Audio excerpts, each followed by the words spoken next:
Hello everybody, in this video we will bring together everything that we have learned so far to build our very first Blinky project. Now we will start by first defining macros for extracting the pin bank and other necessary configurations. Once we are done with defining the macros, we will define a structure to represent our GPIO peripheral. So depending on what you want the GPIO to be, we need to define the mode.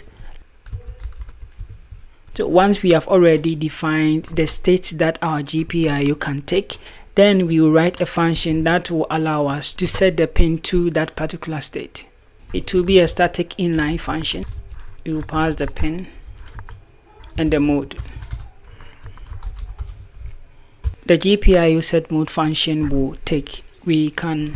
One thing that we have to note is that some microcontrollers automatically power and enable all the peripherals. That is from startup. But the STM32 is different. In order to preserve or save power, it doesn't power all the peripherals automatically, which means that to enable a peripheral, you need to allow clock to it.